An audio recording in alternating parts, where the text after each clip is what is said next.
Welcome to Macro-Microeconomic and Financial Commentary.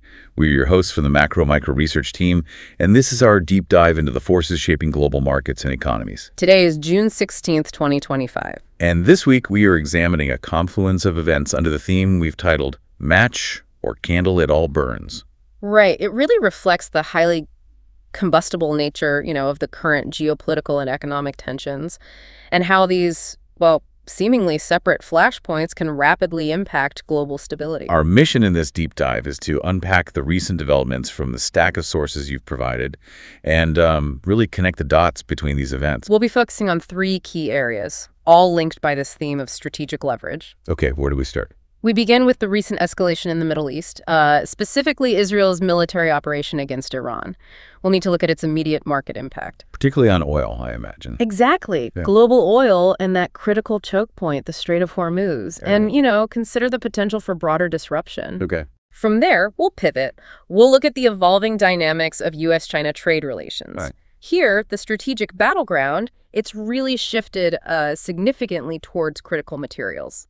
Think rare earth minerals. Highlighting those supply chain vulnerabilities we keep hearing about. Precisely. Deep vulnerabilities in global supply chains. And the third area? Finally, we'll integrate these external pressures into an analysis of May's inflation data. The latest CPI numbers. They looked a bit cooler on the surface. They did. Headline numbers showed some cooling, yeah.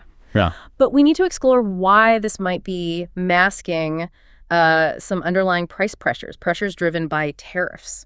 And how all these combined factors present a really complex challenge for central bankers. Especially the Federal Reserve, yes. So let's initiate our analysis. Let's examine that most immediate market shock this week, the geopolitical developments coming out of the Middle East. Indeed. The situation saw a significant escalation on Thursday. With Operation Strength of a Lion. That's the one. The Israeli Air Force launching strikes on dozens of Iranian nuclear and military sites. Israeli officials are calling it a preemptive attack. And Prime Minister Netanyahu was quite clear about the objective. Very clear. Targeting critical infrastructure and senior Iranian commanders and scientists, the stated aim, permanently neutralizing the nuclear threat. So a definite shift towards direct engagement, not just containment anymore. Absolutely. And based on reporting from sources like CNN, the expectation is for a response from Iran. Israel's expecting retaliation. Significant, potentially severe retaliation is what's reported. Meanwhile, Iran declared a state of emergency and is preparing its counter-response. And the market's reaction. Predictably immediate. Immediate and substantial. Within hours of the strike reports, both WTI, that's West Texas Intermediate, and Brent crude oil prices, they surged. Over 10%. Wow, 10%, that's a big jump. It is. And it underscores the market's perception of supply risk. At the same time, we saw a classic flight to safety. Gold soared past $3,450 an ounce.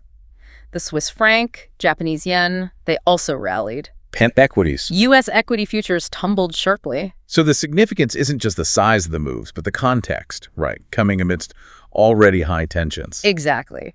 And Reuters confirmed explosions were heard in Tehran itself. Suggesting deep penetration. Which fuels the primary concern driving this volatility, the potential for this conflict to broaden, to impact stability across other oil-producing nations in the region. Now, it's probably important to frame Iran's actual role in oil supply, given the sanctions. That's a key point. Yes, Iran is the world's fifth largest oil producer, technically. But those extensive U.S. and EU sanctions, they've significantly constrained its export capacity. So under normal circumstances, their ability to directly influence global supply is limited. Quite limited, yes. The sanctions act as a constraint. But maybe they also push towards other kinds of responses, asymmetric ones. That's the argument. And it means the core market concern right now isn't really about Iran's sanctioned production today. It's about what they might do in response. Precisely. That 10% oil surge, that's a risk premium. It's driven by the potential for strategic retaliation that could disrupt broader regional stability. Like missile attacks on shipping, cyber disruption. Things like that, yes. Missile attacks, cyber disruptions impacting energy infrastructure, actions affecting neighbors' production or transit points. Traders are pricing in that possibility of escalation. Which brings us inevitably to the Strait of Hormuz. The most critical single point of vulnerability in this whole scenario, it's globally recognized as the most vital choke point for oil transit. And the numbers are staggering. How much goes through there daily? Our data shows over 20 million barrels per day. 20 million. 20 million.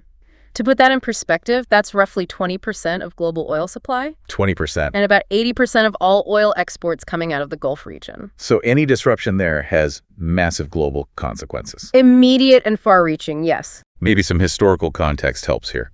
How does this potential 20% disruption compare to past events? Good idea.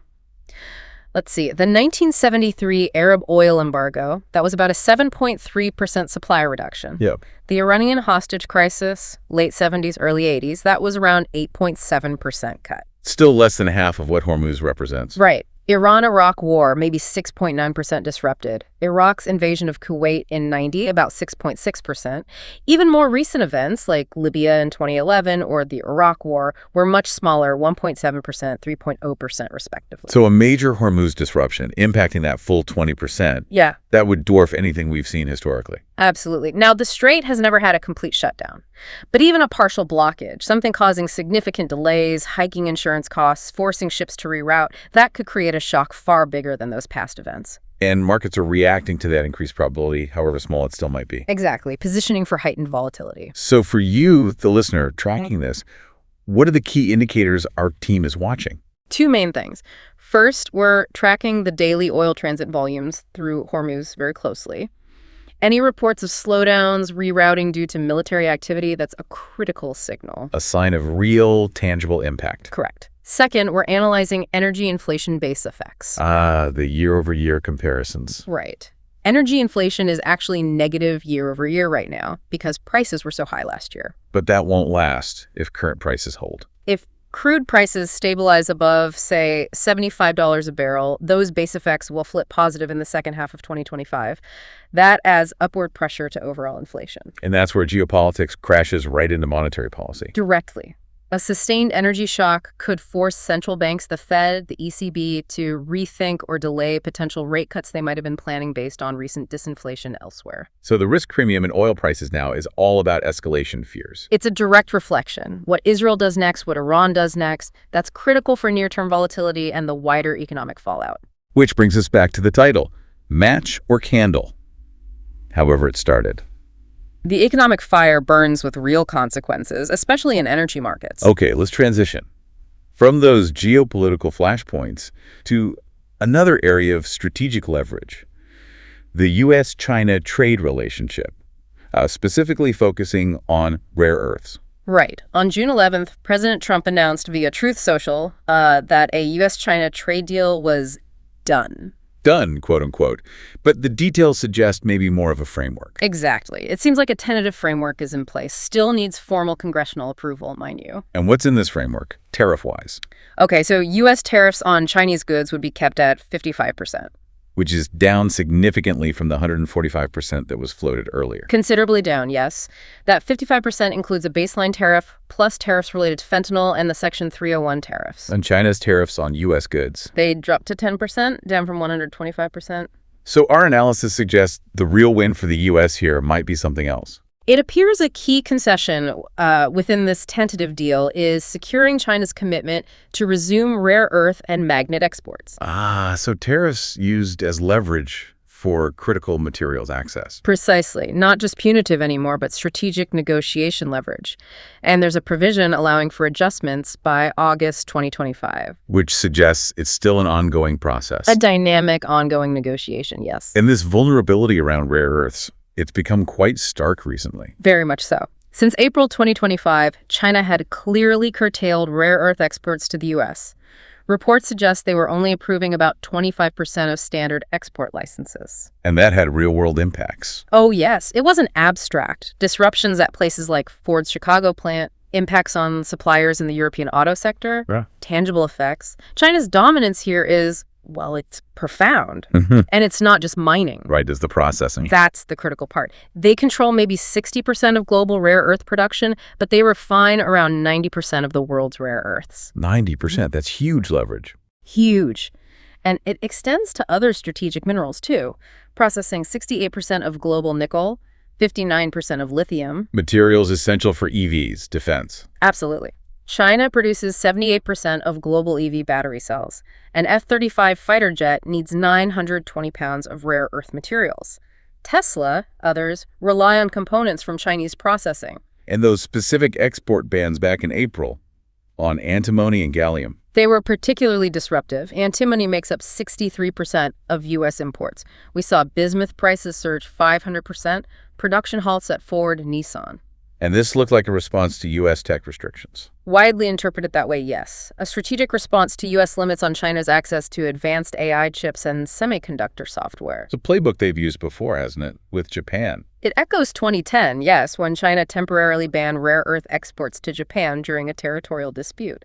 Shows their willingness to weaponize this dominance. Looking at the U.S. supply chain vulnerability, it seems quite acute. It's stark. The main U.S. source, the Mountain Pass mine in California. Paradoxically, it ships its raw output to China for processing. Because we lack the domestic refining capacity. Exactly. MP Materials is building a facility in Texas, but its projected capacity may be 1,000 tons of magnets by 2025.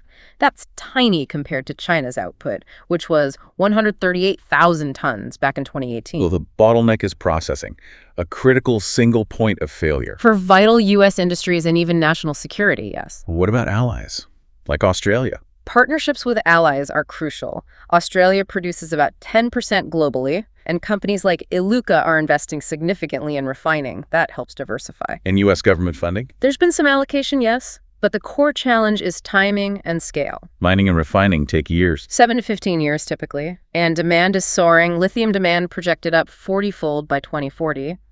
Domestic and allied capacity just can't meet that near-term demand. Reliance on China continues. And China seems to be explicitly linking things now. Rare earths for AI chips. That's what's particularly noteworthy. Linking access to rare earth magnets, including military-grade ones like samarium, to U.S. exports of AI chips. Turning trade talks into tech and security contests. Fundamentally, yes. And while many Chinese export licenses are pending, they've reportedly fast-tracked some non-military ones, like for JL-MAG. Suggesting sophisticated leverage. Very sophisticated. Prioritizing certain flows based on their objectives. Treasury Secretary Bessent refused a direct quid pro quo, though. Yes, maintaining a principled stance, no direct trade of AI chips for rare earths. But that highlights the tension, the potential risk for defense supplies. So evaluating this 55% tariff framework, it looks like a temporary fix. A temporary tactical move, perhaps? Aims to restore some rare earth access, helps with the trade deficit, but it needs congressional approval and the deeper tech issues remain. Those create implementation risks, yes. China's demands on tech access are still there. So the long-term imperative is clear. Unambiguous. Accelerate investment domestic and allied in mining and processing. Reduce this dependency. Australia's commitment to triple output by 2027 helps, but it needs sustained, coordinated investment, maybe even strategic reserves. Okay. We've covered geopolitical energy risks, trade, and mineral vulnerabilities. Let's now bring this together and look at May's inflation data. How do these dynamics play into the CPI numbers and Fed policy? Right. May's CPI data, it presented a surprising picture of cooling inflation on the surface. Well, you're suggesting we need to look underneath. Our analysis indicates it masks building pressures beneath that headline number, yes. What was the main driver of the cooling, though? Primarily the energy component. Gasoline prices fell 3% month over month. Overall energy was down 3.12% year over year. Still negative year over year, but less so than before. Slightly less negative than the negative 3.48% previously, yeah. But that energy drag pulled down the headline CPI, kept it at 2.38% year over year. Shows how volatile energy can mask other trends. It really can in the short term. What about core services? Did we see deceleration there? We did see meaningful deceleration, especially in rent growth. It slowed to 3.87% year over year from 4%. And housing has a big weight in CPI. A very significant weight. So that moderation had a noticeable impact on the core reading. Other services? A bit more mixed.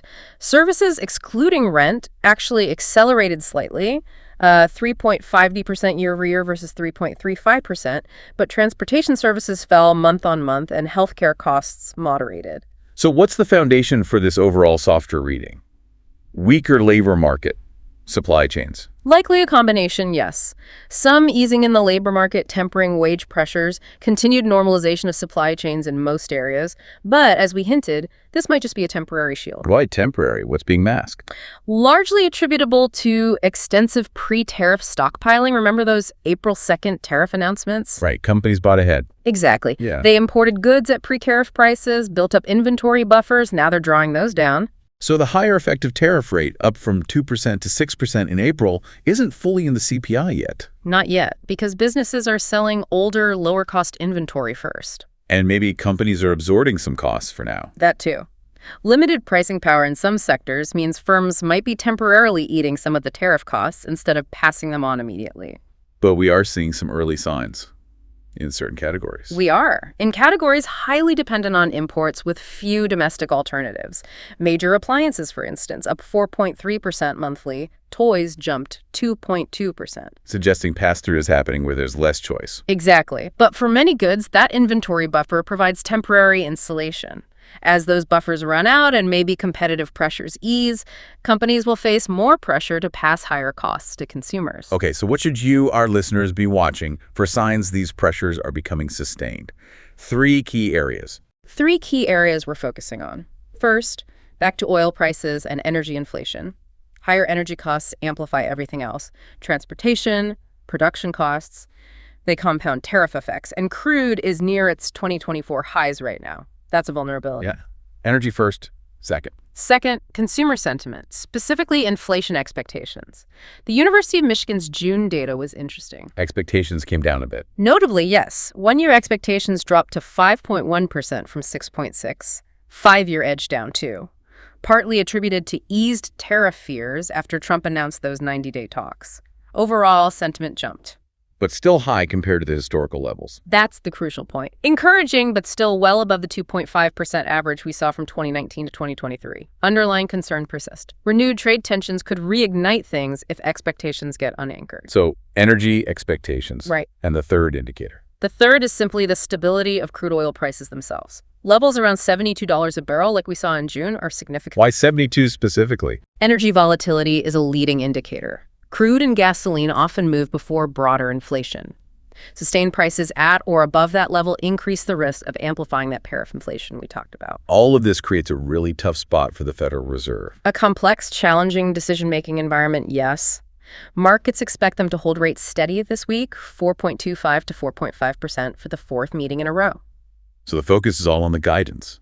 Powell's comments. Potential rate cuts. Intently focused on guidance, yes, especially with these new risks from the Middle East and potential oil price rises. In the summary of economic projections, the CEPA oil plateau, expect revisions there. Likely revisions needed, yes. Economists generally expect downward adjustments to 2025 GDP growth, maybe upward revisions to core PCE inflation projections. And the famous dot plot.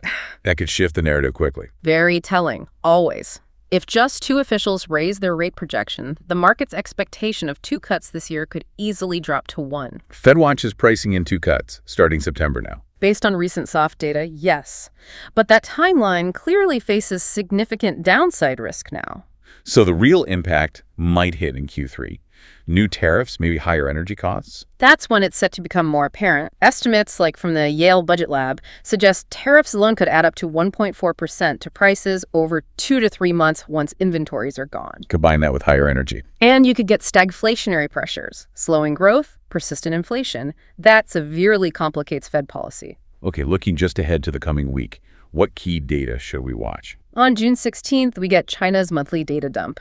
Industrial value-added growth expected around 6% year-over-year, maybe helped by trade talk progress. Retail sales may be slowing a bit. Projected to slow slightly, maybe 4.9% year-over-year. Weaker non-subsidized consumption perhaps. Fixed asset investment should be steady. Then June 17th brings U.S. retail sales.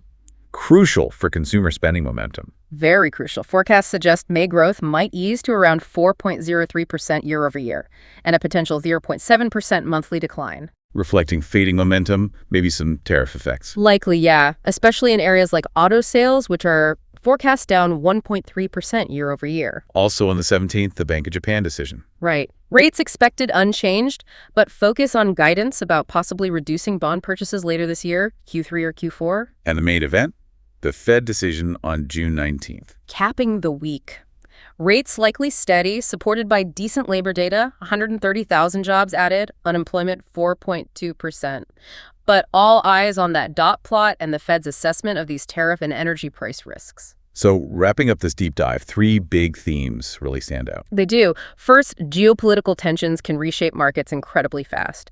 The Israel-Iran strikes, that immediate 10% oil surge. And the Strait of Hormuz is that massive 20% global supply vulnerability. A critical systemic risk point, yes. Second theme, U.S.-China trade leverage is shifting. It's increasingly about strategic materials. China's dominance in rare earth refining 90% gives them huge asymmetric power. Huge power.